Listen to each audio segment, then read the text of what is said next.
എല്ലാവർക്കും പുതിയൊരു വീഡിയോയിലേക്ക് വീണ്ടും സ്വാഗതം. ഇന്ന് നമ്മൾ ഒരു ഡെസേർട്ട് ഐറ്റം ആണ് ചെയ്യുന്നത്, ചോക്ലേറ്റ് പുഡിംഗ്.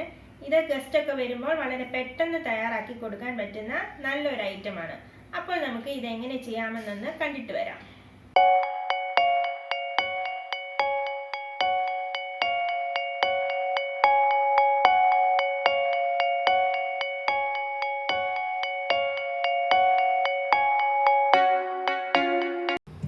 ആദ്യമായിട്ട് ഇതിലേക്ക് ചേർക്കുന്ന കൊക്കോ പൗഡറും അതേപോലെ കോൺഫ്ലോറും ഒന്ന് അരിച്ചെടുക്കാം. ഇവിടെ ഞാൻ 3 ടേബിൾ സ്പൂൺ കൊക്കോ പൗഡറാണ് ചേർക്കുന്നത്.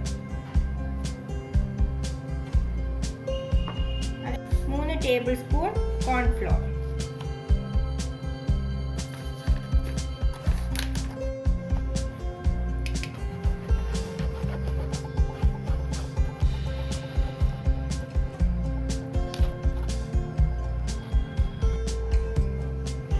ഇതിലേക്ക് 3 ടേബിൾ സ്പൂൺ പഞ്ചസാര ചേർത്ത് കൊടുക്കുകയാണ്.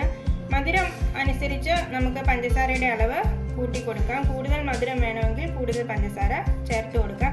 ഞാൻ ഇനി ഇതിലേക്ക് അല്പം മിൽക്ക് മെയ്ഡ് കൂടി ചേർക്കുന്നുണ്ട്, അതുകൊണ്ടാണ് ഇപ്പോൾ 3 ടേബിൾ സ്പൂൺ പഞ്ചസാര മാത്രം ചേർത്ത് കൊടുക്കുന്നത്. ഇനി നമുക്ക് നന്നായിട്ടൊന്ന് മിക്സ് ചെയ്തെടുക്കാം.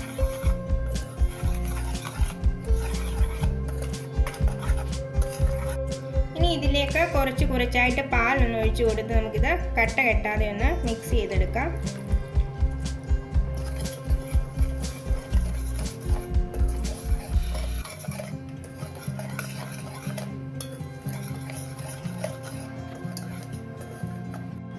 ഇപ്പോൾ നമ്മൾ ആ മിക്സ് പാലൊഴിച്ച് നന്നായിട്ടൊന്ന് ഇളക്കി എടുത്തിട്ടുണ്ട്.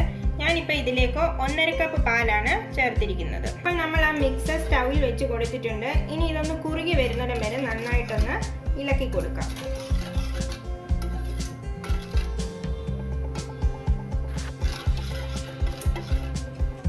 ഇപ്പോൾ കുറുകി വന്നിട്ടുണ്ട്. നമുക്കിനി ഈ സമയം വേണേൽ ഇതിലേക്ക് ഒരല്പം ഡാർക്ക് ചോക്ലേറ്റ് ചേർത്ത് കൊടുക്കാൻ. ഞാനിവിടെ ഇതേപോലെയുള്ള 3 പീസ് ഇട്ട് കൊടുത്തിട്ടുണ്ട്. ഇപ്പം അത് ഇതിൽ കിടന്നൊന്ന് മെൽറ്റായി വന്നോളൂ.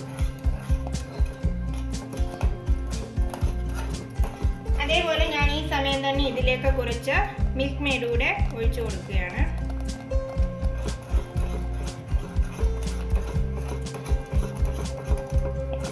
മിൽക്ക് മെയ്ഡ് ഓപ്ഷനിലാണ്, ഇതിന് പകരം നിങ്ങൾക്ക് പഞ്ചസാരയുടെ അളവ് കൂട്ടി കൊടുക്കാവുന്നതാണ്.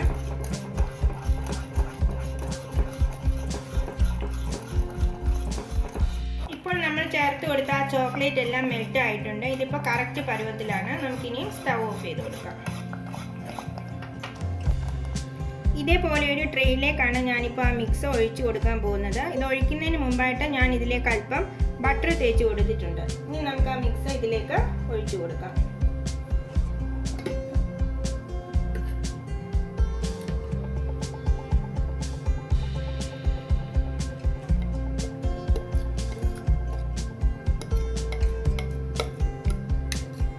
നമ്മൾ ആ മിക്സ് എല്ലാം ഇതിലേക്ക് ഒഴിച്ചു കൊടുത്തിട്ടുണ്ട്. ഇപ്പോൾ ഇതിന് ചൂടുണ്ട്. ഇതൊന്ന് റൂം ടെമ്പറേച്ചർ ആയി കഴിയുമ്പോൾ നമുക്കിത് ഫ്രിഡ്ജിൽ വെച്ച് കൊടുക്കാം. ഫ്രീസറിൽ വെച്ച് കൊടുക്കണ്ട, ഫ്രിഡ്ജിൽ വെച്ചാൽ മതി. അപ്പോൾ ഇതൊന്ന് തണുക്കട്ടിനി. വളരെ എളുപ്പത്തിൽ തയ്യാറാക്കിയെടുക്കാൻ പറ്റുന്ന ചോക്ലേറ്റ് പുഡിംഗ് റെഡി ആയിട്ടുണ്ട്. ഇത് ഞാൻ 2 മണിക്കൂർ ഫ്രിഡ്ജിൽ വെച്ചതിന് ശേഷം ഒന്ന് അൺമോൾഡ് ചെയ്ത് വെച്ചിരിക്കുന്നതാണ്. അപ്പോൾ എല്ലാവരും ഈ റെസിപ്പി ഒന്ന് ട്രൈ ചെയ്ത് നോക്കണം. പുതിയൊരു വീഡിയോയുമായിട്ട് നമുക്ക് വേറെ ദിവസം കാണാം.